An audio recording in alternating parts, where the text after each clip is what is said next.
Hey, what's up, everybody in chat? Don't forget, before we get started, to like the stream so it helps the algorithm. A few little disclaimers before I start answering your comments and we get into the topic of the video. Remember that super chats are on and stickers. If you are able to, it really helps the channel out a lot if you are able to help out that way. And just like I said in the pinned comment, if you want to play with me in the gameplay stream after the chat, then either please donate $5 or join the Yoon-Fam by clicking the join button underneath subscribe, and then Ather and Dragoneel will set you up. It's not necessary, of course. Like, I appreciate you guys are just here watching anyway. I appreciate it a lot, but let's get right into it. It's not necessary at all. Let's see. All right. For those of you that are in here, first of all, thank you for joining in early and waiting for the chat to start. I appreciate it. Just try to see if I can straighten this up a bit. All right, that looks good. So yeah, thanks. And the topic we're going to talk about today is actually was brought to me by Hakan Gemini in my comment section. So I wanted to shout them out for giving me this topic for today's live stream. It says, opinion-wise, what do you think? So why do you think Soul Calibur is as niche as a series as it is? That could be a topic I would like to hear. So I thought that would be a pretty good topic to talk about, actually. Because there is like a lot of like, I don't want to say mystery, but a lot of misconceptions with this series that we talk about on this channel all the time. So I wanted to talk to you guys about it a little bit. Before we get started, I want to acknowledge the chat and talk to a couple of the people that are in here that have already left comments. So hi, Dante, Toshiro64. Hey, Ultimate League. What's up, Graham? And what's up, Atherin? Okay, so we got a cat in a box. Ultimate League says, you guys may hate me for saying this, but I still want season 3. Graham says, I wouldn't hate you for that.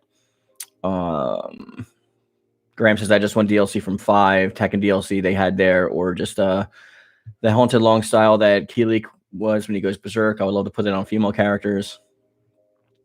A lot of that stuff is stuff that has been talked about, wanting to be desired for a long time. I can understand people's frustrations with like not getting season 3. I'm in that camp too. I was a little upset by it as well. But just to start talking about the topic, so there's a lot of reasons why actually Soul Calibur is as niche as it is. Soul Calibur's got a huge fan base, right? But whenever we see the sales get released, Tekken outsells it by like at least 3 to 1, sometimes 4 to 1. For example, this game sold 2 million copies physical, and that's only physical. It doesn't count digital. But I think Tekken did like 6 or 7 million. So that's usually how it goes. There's a lot of reasons for this. And this is including like Street Fighter, Mortal Kombat, like all the big fighters, like why it's the most niche out of all of them, even though it's lasted this long and been around forever. The first part that I want to go into is identity. So Soul Calibur, as its own thing, it has a very unique thing of being a weapon fighter, right? We haven't seen many of that outside of like Bushido Blade or Samurai Showdown. There's been a few in history, but Soul Calibur is like pretty much what people go to when they think about weapon-based fighters, right?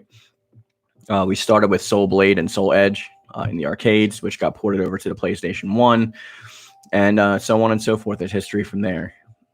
So identity is its biggest problem because it changes with every game. Excuse me. So with Soul Edge and Soul Blade, they had a popular mechanic at that time where, like, if you're fighting with your weapon, if you took enough damage from blocking, you could actually lose your weapon, and then you'd have to fight the rest of the match bare-fisted. It was a mechanic that I actually liked a lot. But when Soul Calibur 1 came out, this totally changed that, right? So like this was no longer a thing on Soul Calibur 1.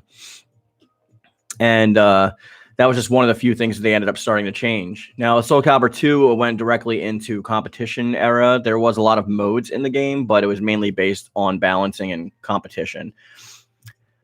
They started going with guest characters for 2, which is why like we saw the 3 different versions of the guest characters in the 3 different consoles. And that game is one of the highest selling and highest marketed Soul Calibur games to date. They had a lot of funding from outside sources, which is why they used the guests that they could. Obviously, they wouldn't be able to use, Link or anyone like that. Like, obviously, like Heihachi was a replacement for Dante from Devil May Cry because the talks fell through last moment. Or Cloud. I forget which guest was supposed to be in 2 because Cloud and Dante were supposed to be in either 2 or 3. I just forget exactly which ones they were supposed to be in. But leading into Soul Calibur 3, they tried to change things up again with, rest in peace, Link.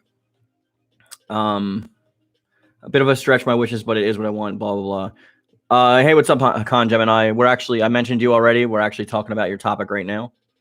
So everyone thank Hakan for giving us this topic for this week. When we go into 3, they decided to go away from balance, and they wanted to go more into a more action adventure, I guess, kind of thing. They used that light RPG mode, which was Chronicles of the Sword. They introduced character creation, which has been a staple to this day. The characters that were supposed to be guest characters were not actually characters in there, but we do have pseudo guest characters such as Telos and the other person from Xenosaga. I forget. I think it's Kelos and Telos. I don't remember. But anyway, so they were actually supposed to be, hey, Isaiah, how you doing? Supposed to be guests in the game, but they forewent guests, and that's it. That's all she wrote. So obviously we know why that happened, because that game with Cosmos, thank you, Cosmos and Telos. So that game was actually funded by Sony. A lot of people don't know because, and this is going to go into my next point. So I don't want to bring it up right now because we're just on the identity topic right now.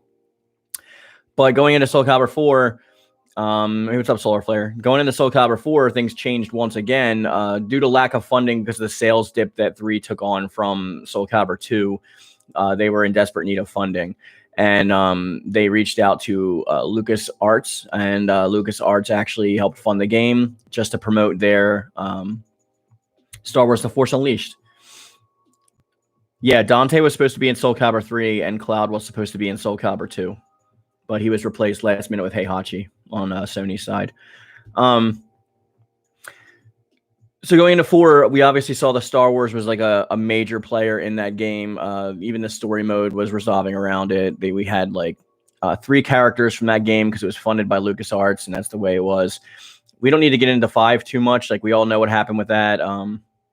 The biggest problem being my third point, so I don't want to actually talk about that right now, but it just leads into that the identity changed and shifted a lot, and that brings us up to the reboot.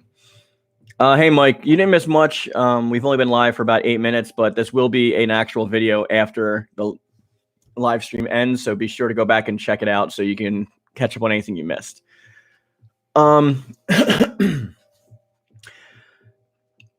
So yeah, identity. It doesn't know what it wants to be. It's constantly changing, and part of that is because the teams constantly change around, which is the second point that I'm leading directly into. There hasn't been consistency within Soul Calibur ever. Unlike a series like maybe like Street Fighter or Mortal Kombat, where you pretty much know what you're expecting because it's a similar team that's working on it throughout the years. Well, so I guess you talk about Soul Blade, Soul Edge, Soul Calibur 1 and 2. Yeah, I did. But that's just for one point, which is identity. The second point we're talking about right now is the team changing and the consistency. So this is point 2. There's a lack of consistency. Project Soul from its inception has changed teams with every single game, which means that when changing teams every single game is going to change identity every single game. Now, what do I mean by changing teams? Project Soul is like the actual team that was like hired under Namco, right? But Project Soul has shifted and changed into other teams. Members have gone into other parts of other teams, especially when Namco was still Namco before they merged with Bandai Namco, and became Bandai Namco and lost a big chunk of their identity, but gained funding. a lot of the team members got recycled in and out, right? So like it's a totally new team. It's not like Motohiro Okubo or Masuyama or any of those characters have been around since the inception of the series. They've literally only been around for Soul Calibur 6, which is why every game feels so different from the other games. That's why Soul Calibur 5 took the biggest hit, because the director for Project Soul at the time wanted to push Soul Calibur into complete esports, which is what happened with Soul Calibur 5. And he took a basic inspiration, he said, from Street Fighter Third Strike, I believe it was, where like all the main cast of characters were replaced with new characters. He saw the popularity of that, but he didn't realize that like baked into Street Fighter was already like a consistent fan base that wasn't quite there for Soul Calibur 5, because with every Soul Calibur iteration that we've seen, yeah, De Beers they got rid of 8-Way Run in 5. It was meant mainly for competition for esports. That's why the story got so chopped by 75%. A lot of the modes that were supposed to be in weren't in. They canceled the DLC that they had planned for it. It is to this day one of the lowest selling Soul Caliburs of all time. So there's just a lot behind that. But he took Third Strike as an inspiration, and he wanted to replace the cast of characters with characters that nobody knew, but still represented somewhat of them. And obviously we all know how that went. Like, some people like some of those characters, and I believe you have the right to do so, but a lot of it did go into the fact that it led to the death pretty much of Project Soul at that time. Oh my God, Soul Calibur into Street Fighter 3 style was the biggest mistake Project Soul ever made.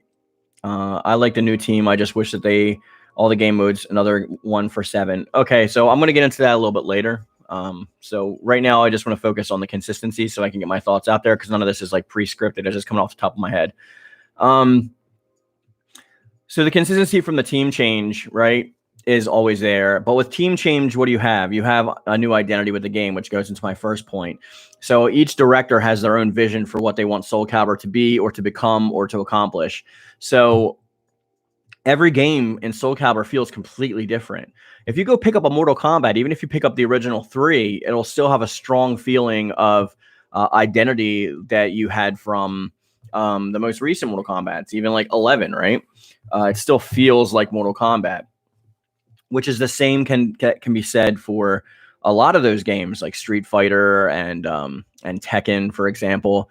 So not only do you have a constant consistency with gameplay, but you have a constant identity of what the game's trying to accomplish. You can argue, and I'd say rightly so, some of the games take a change in direction, but you still have the same overall feel. I think Soul Calibur is one of the only games in the genre that has changed the way the game feels and the direction it's going with almost every iteration of the game. The consistency also leads to other things, platforms, for example. So most of the platforms that we see all the other games on, they stay consistent to those platforms, with the exception of Dead or Alive 4 being exclusive to Xbox 360.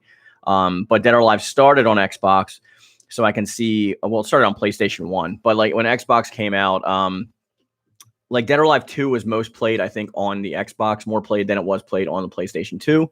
But it was still on all the systems. But Dead or Alive 4 was an exclusive for Xbox 360. But that also made Dead or Alive 4 the worst selling of the series. So they've learned their lesson since then. Well, not with monetization practices, because Dead or Alive is probably the worst out of the major fighters when it comes to monetization. But at least their consistency has got back on track. Soul Calibur, Soul Edge and Soul Blade, which were the first Soul Calibur games, right? They started off exclusively in arcades. Then they got ported over to the PlayStation 1. So, okay, everyone wants this, right? We have a PlayStation 1. Let's go buy Soul Blade and Soul Edge. Awesome. With Soul Blade and Soul Edge was so popular that they decided to get greenlit for a sequel. Now, the sequel went in a different direction. They were going to actually call it Soul Blade 2, but they took it in a new direction. I call it Soul Calibur, because the Japanese version was based on Soul Edge, which was the evil sword. Soul Calibur was supposed to be the name of the good sword, right? Or what represents good. But they didn't know it was going to be as popular as it was leading into Soul Calibur 2. That was it. I feel like it's not like Tekken, which remained the same, where Soul Calibur tried to become such a mess. Yeah, I still like Dead or Alive 4. Team Ninja needs to do it better and need to make Dead or Alive 7. I agree. Where was I? Okay, so When Soul Calibur 1 got greenlit for a sequel in Soul Calibur 2, they figured, all right, this game is selling gangbusters. Let's put this on all consoles. We need to go all in with this game. This is going to be the ultimate Soul Calibur game. And this is competing at the time with games like Super Street Fighter 2 Turbo, or Dead or Alive 2. Like, a lot of these games, like, on their sequels become like the epitome of what people expect from the series, right?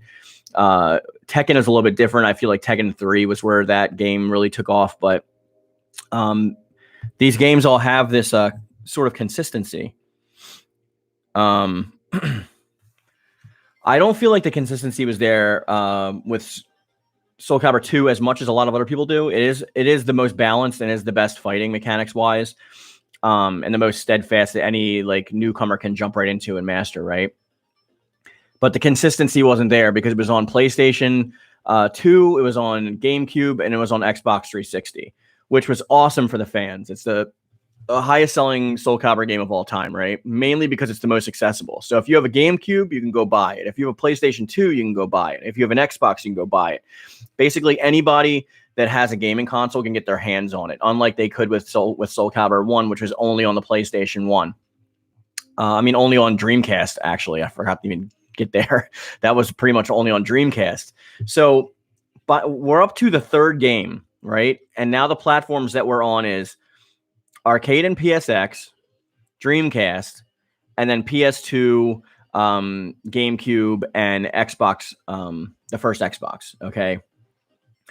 So, okay, maybe you're like, well, they're making good progress. Everyone is going to be able to play this because we're on all systems. So going forward, no matter what console you have, you're going to get your fix with Soul Calibur. Little do we know that was not the case. Sorry, I need to turn my ringtone off because I just got a call from Rich, and I hope I don't get copyright strong for my my ringtone. But so everyone has these consoles, and now we're looking forward to Soul Calibur 3, right? Well, the thing is that Sony saw such a potential in Soul Calibur 2 that they figured that they wanted all the action as opposed to letting Xbox and GameCube get some of that, right? Because actually the Xbox versions and GameCube versions outsold the PlayStation 2 versions. Whether or not that would have been the case if we didn't get Cloud, the fact that we got Heihachi Mishima instead, people wanted Spawn and Link way more than Heihachi, right? So Sony goes, okay, we're going to fund your next game, Project Soul, and we're going to give you all this funding, and we expect this to be like the best Soul Calibur that's ever existed. And to an extent, a lot of us agree that they did that, right? It has the most single-player content of any game. They introduced Character Creator. Chronicles of the Sword is still probably one of my favorite modes in all of the game. We still have Weapon Master mode. They fudged up a little bit by having a separate arcade edition where we had like Hwang Sung-young in the main roster and like a bunch of other characters like that were supposed to be in there. Hakan says you can get Soul Calibur 1 on Xbox Live, but I get it. Yeah, but that wasn't until later. I'm talking about when the game first released. Because you couldn't get Soul Calibur 1 until Xbox 360 was out. That's when it was available in the store. So when Soul Calibur 1 first released, it was only on Dreamcast. That's what I'm talking about in chronological order. I haven't gotten there yet. We're still in Soul Calibur 3. So because it was funded by Sony, Soul Calibur 3 as an offset was released exclusively on the PlayStation 2. Now, all of a sudden, all of those Xbox users and all of those GameCube users who were the predominant users for Soul Calibur 2 now have to go out and buy a PlayStation 2 if they want to buy Soul Calibur 3. So not only did you cut your entire user base in 1/3, you kind of pissed them off with the exclusivity behind it. And I remember when the game first came out and when I got it, I had all three consoles, so it was fine for me. But a lot of my friends that only had an Xbox or only had a GameCube and bought the game exclusively for Spawn or for Link, because Spawn was wildly popular at the time and Link has always been popular. They felt slighted. So a lot of them, even when they got a PS2, didn't pick up Soul Calibur 3, even though I tried to tell them, like, listen, this is a really good game. It may not be the most balanced of Soul Calibur games, but there's so much to do in it, and the art direction's cool, and the music is great. They introduced, like, brand new characters that we would see more. Yeah, Hakan, Cloud would have made it sold more on PS2. That was, like, the original intent. So I think Sony wanted to nip that in the bud with Soul Calibur 3, which is why they decided to finance the entire game themselves instead of just like relying on a guest character. That's also part of the reason why Dante got pulled out, because Sony wanted, I think, more money for the licensing fees. I mean, they wanted to not pay for the licensing fees for Dante. They were trying to say pretty much like it's an experience kind of thing for Capcom, which they weren't trying to have at the time. So now Soul Calibur 3 rolls around, right? And it sells way less than Soul Calibur 2 just for the sheer fact that the accessibility is gone. It's only on one console. We have two different versions of the game. We have the arcade edition, which was not marketed at all, with the base game that actually has lacking content compared to the arcade edition. We have the fact that the balance for the fighting system is pretty much gone now, and like there's a lot of characters now that are OP in the game, like Zasalamel, Tira, Setsuka. We have characters that like were long-standing characters in the first three games, such as like Hwang Seung-gyung not being playable. You can create him with the creation parts, but you actually can't play as him in the base roster unless you have the arcade edition. So a lot of these things led up to there being a sour taste in people's mouths from Soul Calibur 3, which is my favorite Soul Calibur, just to let you know. It's my favorite, but a lot of people were left with a sour taste. So they lost a lot of the money that they invested, and Sony backed off of the project and said, for the next game, you're on your own, pretty much. Solarfire says, I didn't know Dante was actually supposed to be in Soul Calibur 3. I thought that was just a rumor. No, he was in talks. He was actually closer to being in that game than Cloud was in the first one. They were in severe talks. Like, it was, the money had almost gone through practically. Don't forget to like the stream, guys. Yeah. That was another thing that I like most about 3. Like you're mentioning Greed, De Beers. There was all of his bonus characters that were really fun. Yeah, Daniel, I mentioned that. I said the balancing was terrible because Sony didn't make it to be a competitive fighter. It was meant to be like a fun fighting game, pretty much. That was their idea for the game. That's why most of the money was spent in the Chronicles of the Souls sword mode and the character creation. Soul Calibur 3 was the beginning of the gimmicks in Soul Calibur. So they're buying the game for this aspect of the game as opposed to the fighting mechanics that are in the game, where you can see kind of where they were going from. But even though a lot of us love that game, we can see that it did turn into things down the road that we didn't really like. So after they said you're on your own, right? So Project Soul, you're on your own for funding. So they had to go out looking for funding, and now they have all this profit left over from 3, but a lot of that was going into the new engine because now the next gen consoles are out, and Soul Calibur 4 is supposed to be slated to be using Unreal Engine 3 because it's going to be on the PlayStation 3 and the Xbox 360. So a little company known as LucasArts was actually looking for cross promotion for their upcoming game, Star Wars: The Force Unleashed.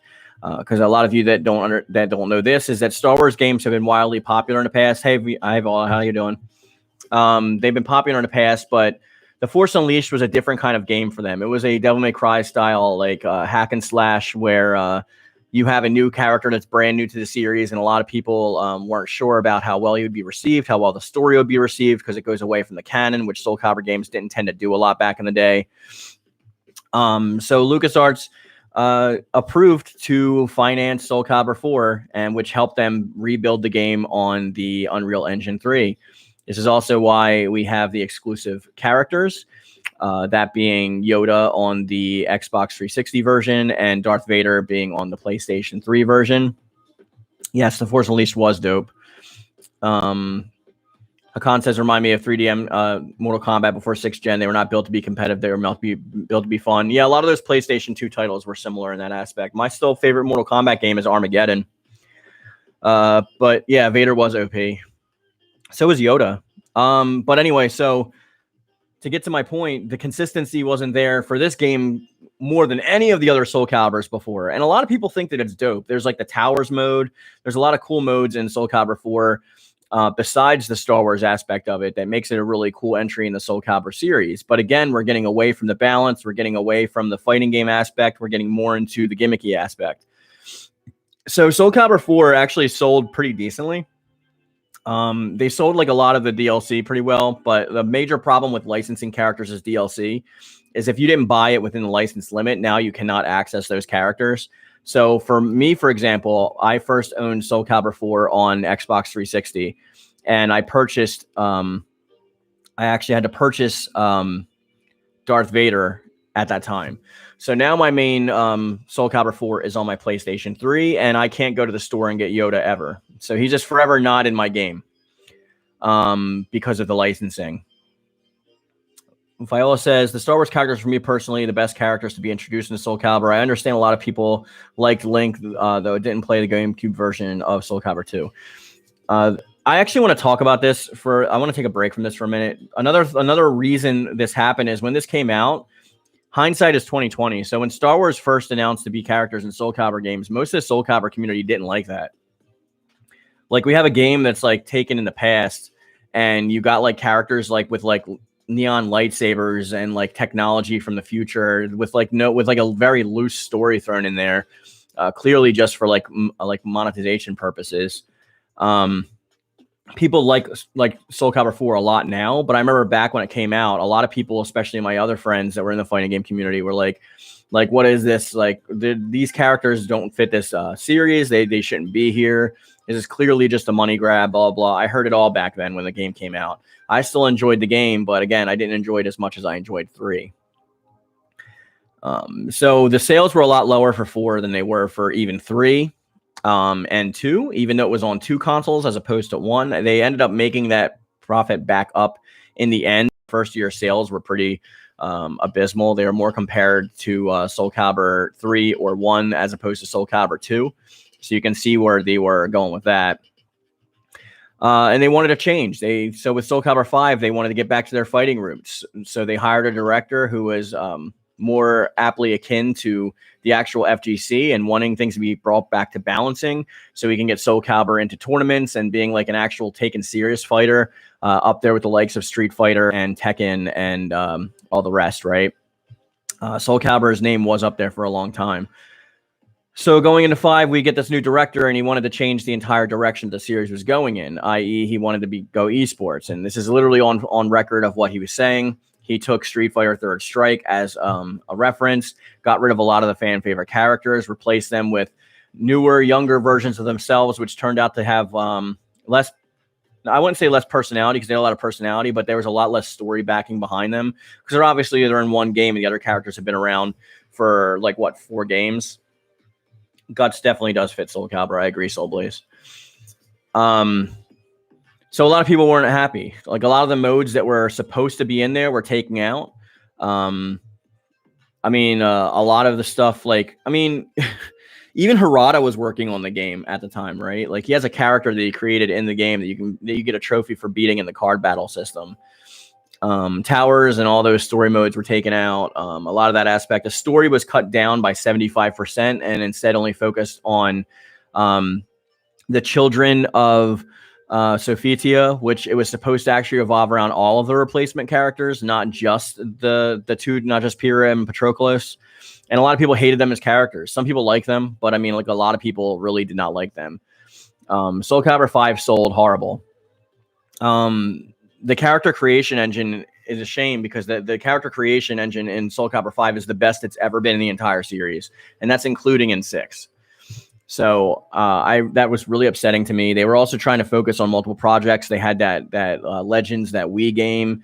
And then after Soul Calibur 5 failed, they went more into esports territory by making that free-to-play game, which bombed.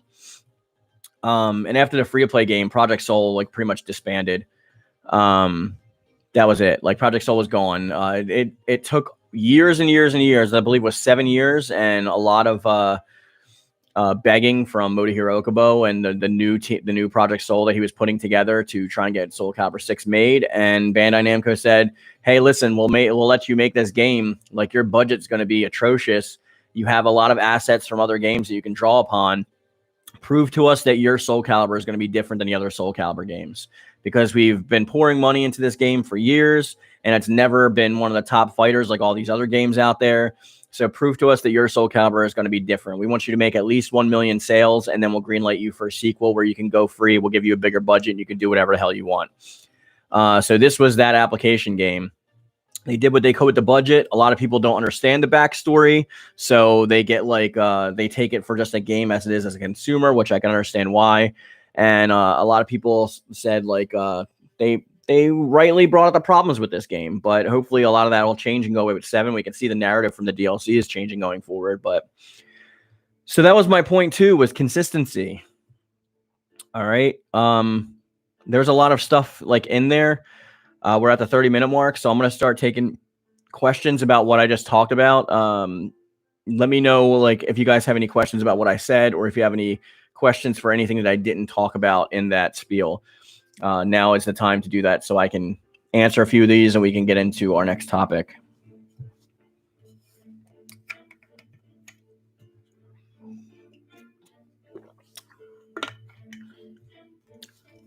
Hakan said Harada worked on Soul Calibur 5. That explains Devil Jin as the creative Soul style. Yeah. A lot of the people from 5 actually left with him into Team Tekken as well after Project Soul disbanded. So, Soul Blaze says Soul Calibur 5 is a letdown. Also, they minused out Talon. They actually took out a lot of characters, which is why it did as poorly as it did. I mean, like fan favorites, like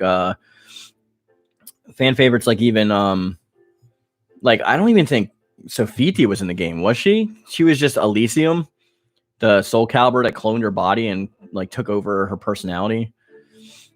One question though, what's with giving the males most of the actual badass items and the females those skimpy clothing and less hairstyles? Actually, Graham, it's flipped.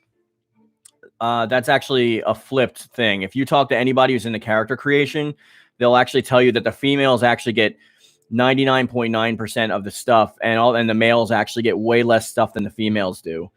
And Soul Calibur 5, you can actually use the females and male clothes interchangeably. Like a lot of the characters can actually use both. In this game, they hit it behind races and genders. So the actuality is that the females actually have the majority of the clothing options in Soul Calibur 6, while the males are stuffed with the leftovers. And whether something is aesthetically cool or skimpy is that's just like, that's personal opinion. I guess that depends. Like, look at any superhero thing, and like the guys are pretty skimpy as well too. So it's literally just like a personal preference, I guess I would say for that. Voldo got nerfed heavy in 5. Yep.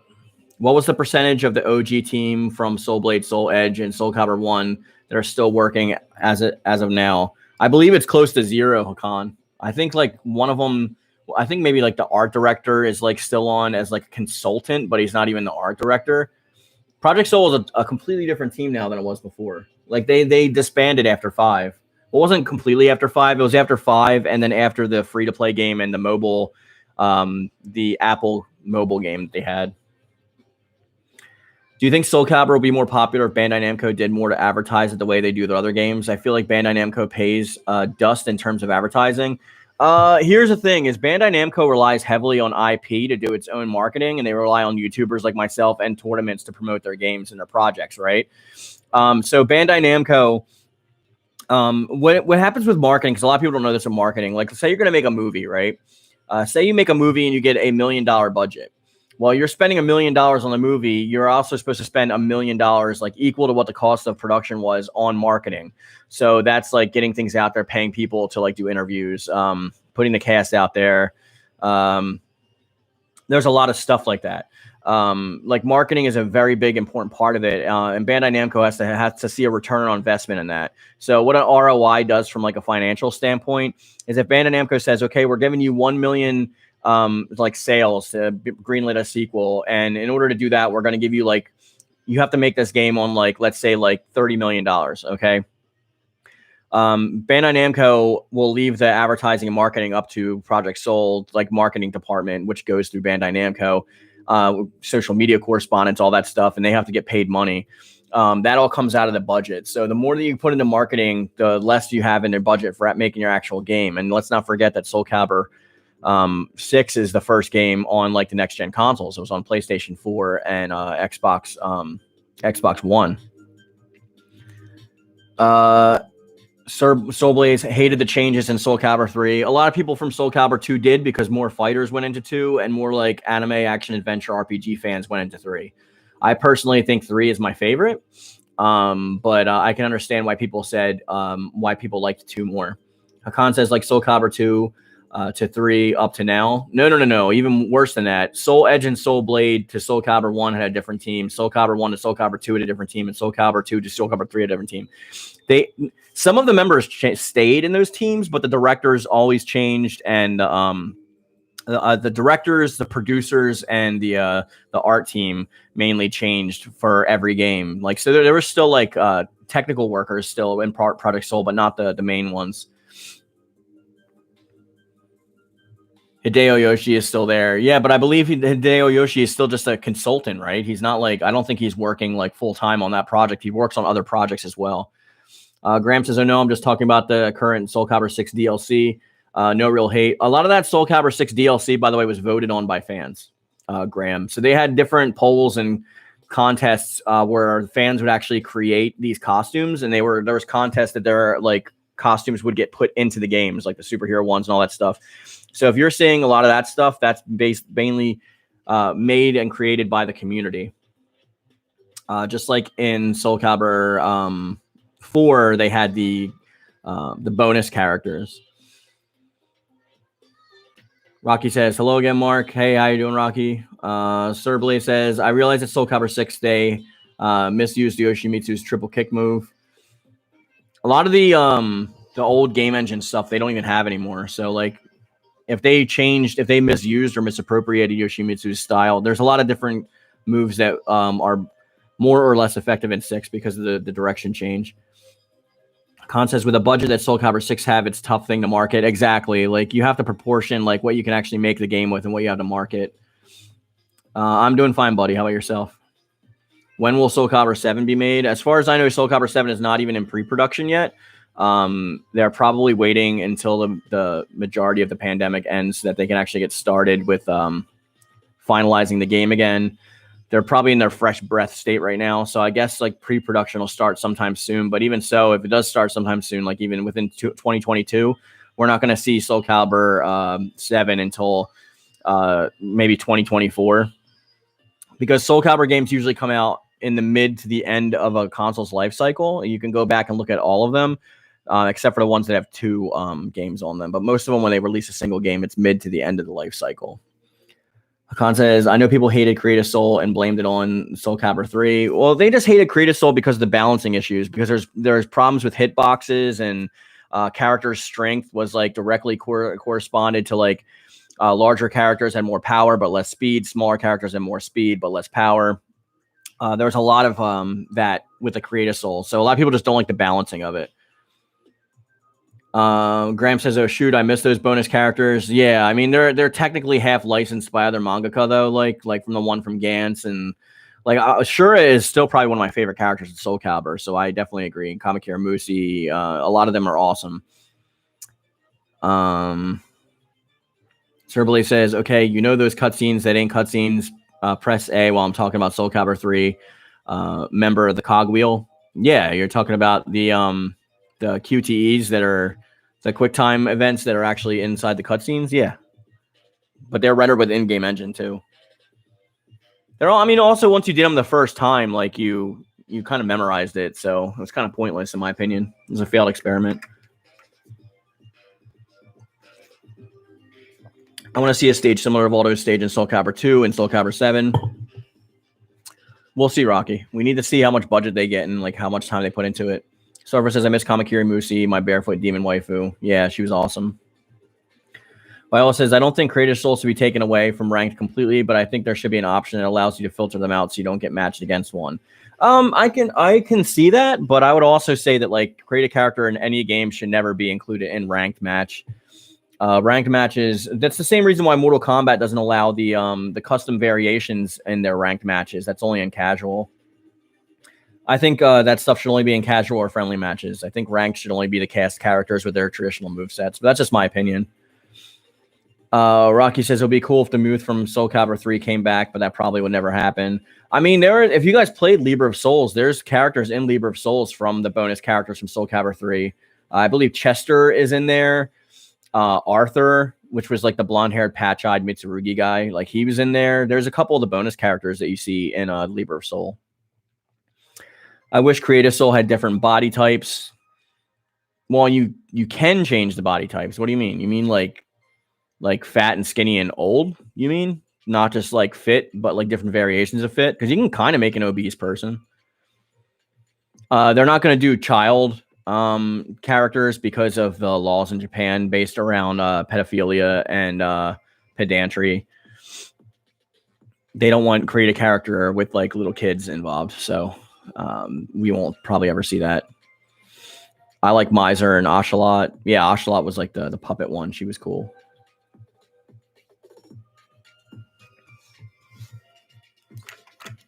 Don't forget to leave a like on the stream, guys, if you're new in the stream. Thank you for being in here, by the way. Yeah, basically fat and old. I wasn't expecting child characters. Well, I mean, you kind of can, but like you kind of can. You just got to utilize like tattoos and stuff like that, like more effectively. I've made fat characters. I could be thinking of my fat Majin Buu in Soul Calibur 5, but I don't know. If I remember correctly, there is a way to do it. Arthur, from my understanding, came from one of the older Soul Calibur games, and he was supposed to replace Mitsurugi in the Korean release. No. Arthur, another samurai, wouldn't have replaced another samurai. In the Korean releases of the game, Hwang was because Mitsurugi is usually the main character of the game. He's a driving plot force, right? A lot of people think that it's Sophitia or Siegfried, but it's actually Mitsurugi. But in the Korean versions of the game, and I believe the Hong Kong versions of the game, Hwang Sung-gyung was actually replaced as the main character as opposed to Mitsurugi. And Mitsurugi played a more background role. As they reintroduced him into Soul Calibur 3, for some reason, they introduced Amy. There are some answers on people on Twitch told me that they think Soul Calibur struggled to do well. Different body types. Why else would they give the option to adjust body proportions except the head and the face, apparently? Well, that's mainly because of budget. They're not going to... Like, that's why they don't have sliders on the whole body part. You just choose the type, unfortunately. Like, 6 definitely took a step back from 5's character creator. Surface says it would be nifty if we can make Creator Souls the size of Astaroth.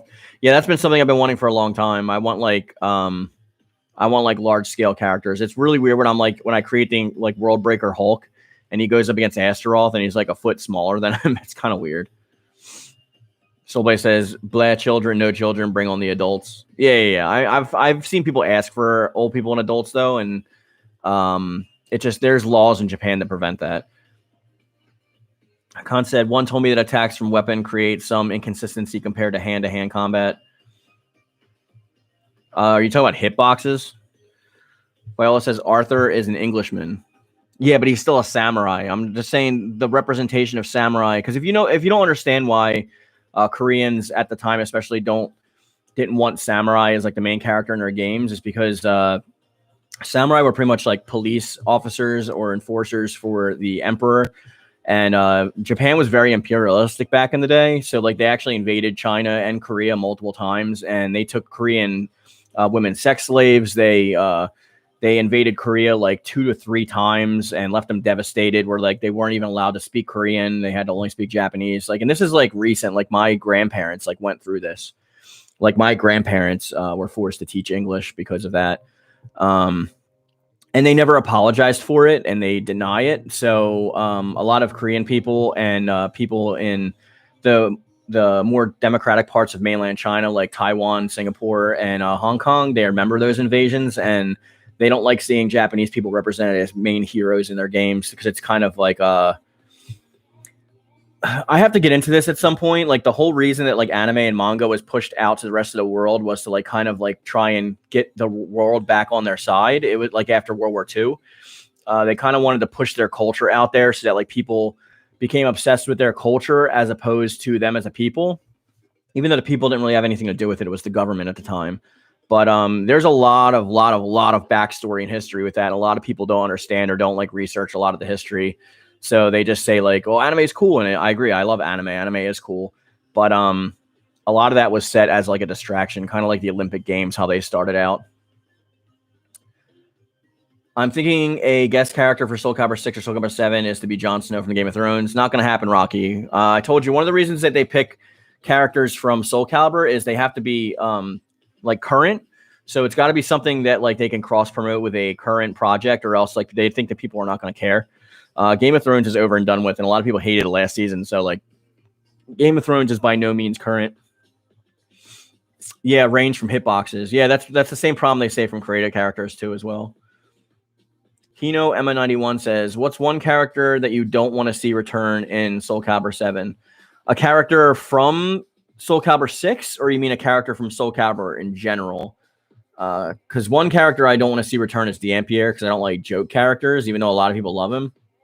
If we're talking about somebody from this game, man, I don't know. I like everyone that's here. I think the only person that I would say could probably get replaced is if they introduce Viola as is shown in Amy's Soul Chronicle and get rid of Amy. But I don't even want that to happen because I think Amy is too different from Viola, and I actually kind of want both characters. And I think they can use her in 7 by like making her be used in flashbacks and stuff. Graham says, "Isn't Dampierre also a perv?" I mean, so is Master Roshi, and I love Master Roshi. I don't really care about that. Being a pervert and acting on perversions are two different things, in my opinion. As long as you're not breaking any laws, who cares? Let's see. No children, but Astaroth, I heard, was freaking 3 years old. Yeah, Astaroth is 3 years old because he was created. He's a golem that was given spirit by like I forget who did it. Might have been Aswell. I don't think so though. Yeah, he's technically only 3 years old. Like there was no like golem like rock mom who like pushed him out and like raised him. Like he was created. The Demon Slayer says, "Is there any reason why Mitsurugi is the driving force, but usually pushed back with everyone thinking Siegfried and Sophia as the main characters?" Yes, because Mitsurugi falls into the archetypal shonen main character. So he is the dim-witted but lovable main character who constantly grows stronger from fighting and always wants to take on new opponents, and is kind of dim-witted. So like if this all sounds familiar to you, it's because it's the main character archetype that they use for almost all shonen anime. Whereas Sophia is a lot more nuanced, and Siegfried represents the inner struggle of people. So Siegfried's actually more of a secondary character with his own problems to represent us, as opposed to Mitsurugi, who's representing idealistic will to fight and the human spirit. That's why. I hope that helps. Hold on, chat's going by a little bit too fast. Guys, don't forget that there's stickers and super chats on, so if you want me to read yours, definitely. If I miss it, I'm sorry. Japan did some messed up stuff, Sir Blaze says. Yeah, I mean, they were very imperialistic back in the day, and they won't admit it. I mean, America is just as imperialistic as they were. So was like Europe and Italy, and there's a lot of nations that back in the day were out for like conquering land and trying to spread their like their empires. There's famous examples like the Roman Empire, Greece. It's just a human nature kind of thing. But I think particularly she was asking about the Korean versions, and that's why. Like my last name Eunice is Korean. I'm married to a Korean. My parents still live in Seoul in Korea. I'm very studied up on Korean history and Japanese history, so I understand like where their mentalities come from. I just was giving her some insight based on that. But all this information's out there if you guys want to research it yourself. None of it's hidden. Maybe Guts from Berserk, and I just can't help saying about Guts. Yeah, I would love Guts. I would absolutely love Guts as a guest character. Even he has a soul charge because he can go into his armored mode. Viola says, personal opinion, but I wouldn't mind if we never see Voldo again. Voldo is very important to competition in the game, though. He's like the cog in the wrench that like throws like everybody's gameplay styles off. And I know a lot of people who like main Voldo, and like he's their favorite character, and he's actually a fave in like tournaments and stuff. So I don't think they'll ever get rid of him. Demon Star says, "Don't for pervy Sage." Cerbley says, "Master Roshi." Yeah, exactly, Master Roshi.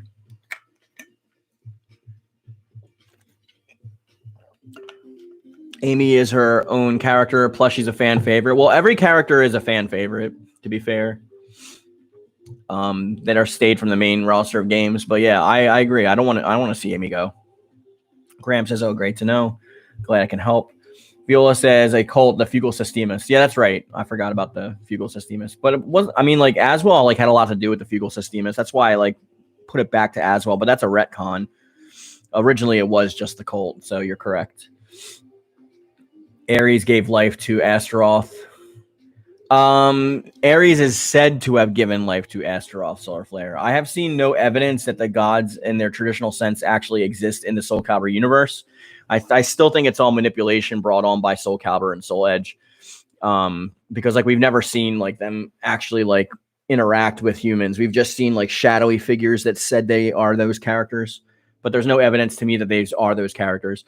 But as far as Fugel Systemus is concerned, yes, they believe that Ares did breathe life into Astaroth. So you're correct about that.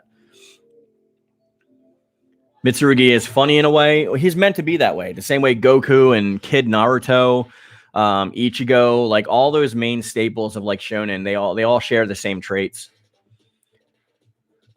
So Siegfried is basically Guts in a way, pretty much. I mean, he definitely represents. Well, I'm pretty sure he's based on Guts actually. Hakan says Ares, the god of war, created Astaroth. Yeah, okay. I guess you didn't hear what I just said. I'll go into that again, but I have videos I did based on that actually like a couple years ago. Do you know anything about Korean mythology? Yeah. I mean, Korean mythology shares a lot in common with like ancient Chinese mythology too, because like they didn't even like come up with the Korean language until the Joseon dynasty. But yeah, there's some mythology there. Voldo is the reason he's needed. Yeah, Voldo is needed. Viola says, did the audio cut out for anyone else? I'm not sure. I'm on this end, so that'd have to be something that you guys. Is it bad for me to say that I'm horrified of Voldo? Well, he's not supposed to be like a likable family character. I mean, that's like saying like are you horrified of like Astaroth? Like Voldo is a guy who like wanted nothing but to protect and serve his master, and then like when his master passed on, like lived for centuries in this stupid cave where like he had to adapt to evolve. So of course he's going to be creepy. Killick has always been my main. A lot of people main Killick. My mains are Mitsurugi, Taki, and now Grow. Patriots is going to kill me, but get Voldo out of here. Yeah, if Patriots comes back and watches this, guys, he's going to comment the crap out of you in the comment section because the live chat gets played back, and he's like a main Voldo main. There's actually a couple Voldo mains on my channel. It's not just them.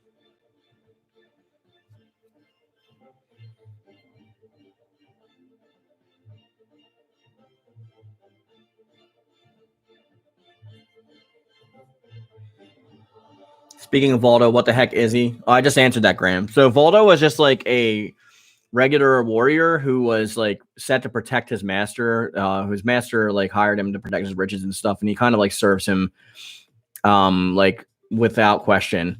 His master passed on, but he stayed with his treasure because he's supposed to protect his treasure. And he's a human, Viola says, which is correct. He's a warrior human who has stayed in to protect his master's treasure for decades and decades and decades and decades and decades, and his body adapt and evolved to be in that territory, which is why he's like blind and like why he moves the way he does. I don't think he's in his 50s. I think he's actually a lot older than that. I think there's some mystical properties that went into that. I think he was in that cave for a long time. It wasn't just it's not just 50 years old.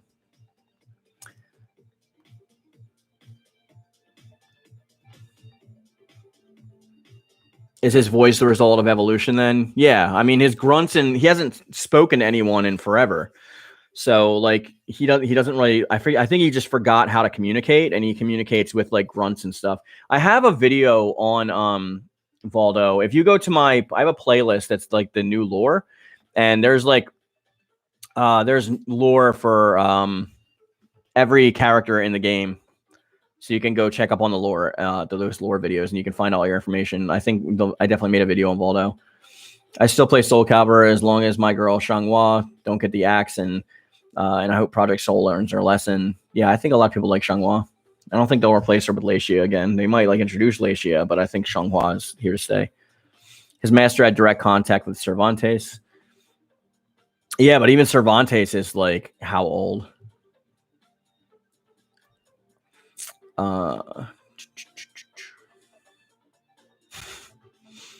If Soul Calibur 7 gets made, they need to approve the Creative Soul. You already said that. Yeah, Soul Calibur 7 was already approved. Like, it'll go into pre-production soon. But Create a Soul will definitely Create a Soul is a staple of Soul Calibur now. If they take it out, they risk losing like more than half of their player base.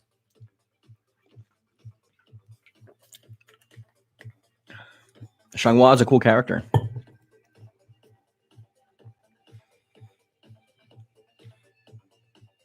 Cervantes was about 48 when he died. Yeah, but was he already a ghost pirate when Voldo's master? I forget Voldo's master's name. What the heck am I? I need to like watch my own video again. Was he already a ghost pirate after he died, like when he met Voldo's master, or was he alive? Because we're trying to determine the age of Voldo, and I forget if Voldo is like how old. Virtue, thank you. I forget how old Voldo directly is. I keep getting the old lore and the new lore mixed up too, so I got to go watch my own video. If you want to get caught up with the story, Hakan, I have an entire playlist of the new timeline lore where you can go. I explain every new character and their new lore, starting from Soul Calibur 6. Cervantes met Voldo's master when he was alive.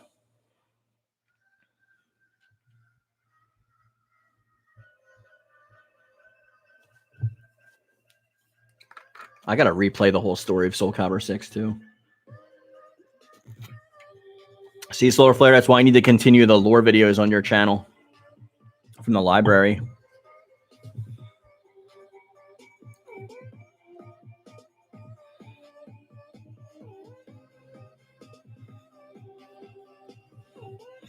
We're going to end the stream in about 4 minutes, guys.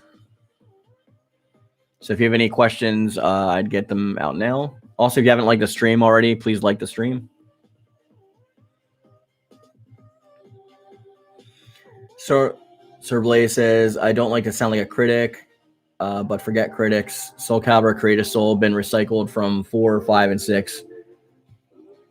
I mean, you kind of, not in 5.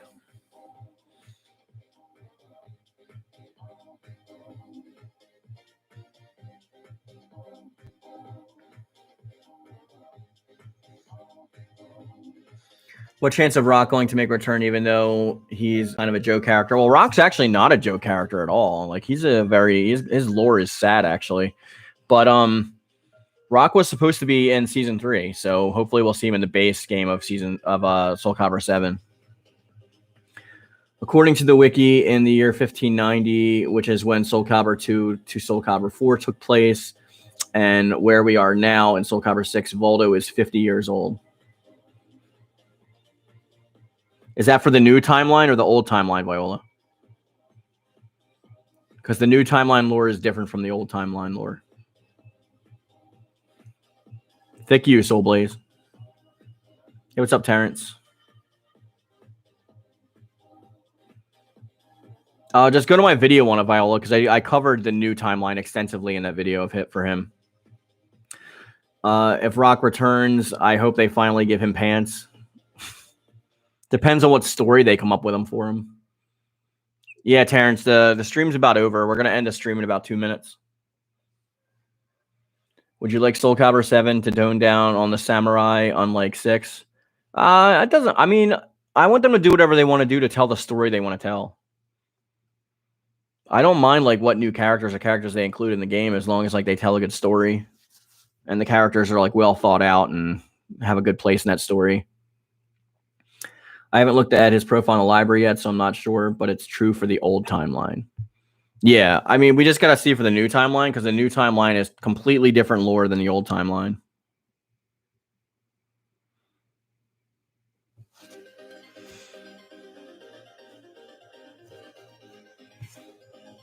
There'll be a play session afterward. It depends, Solar Flare, on who signs up for the play session. But I don't have too much time today, so even if I do play afterwards, it's only going to be for like an hour.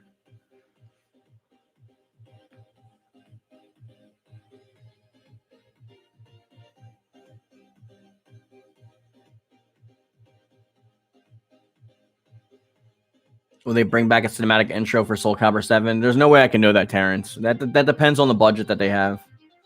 Hopefully they do, but I'm sure it's part of what they want to do with the budget, but that literally just all depends. I have no inside insight on whether they do that or not.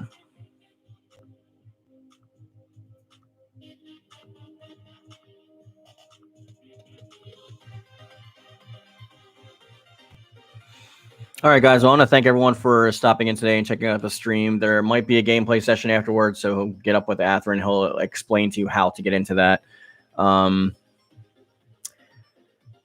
So we will we'll catch this up next time. This week's videos are going to be centered around the same topic, just around the actual games as opposed to the community events.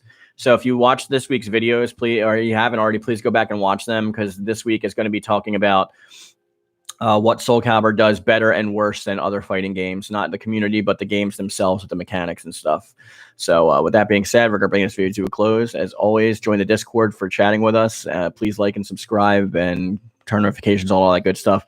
And I always say, I love it. Thank you. And thank you.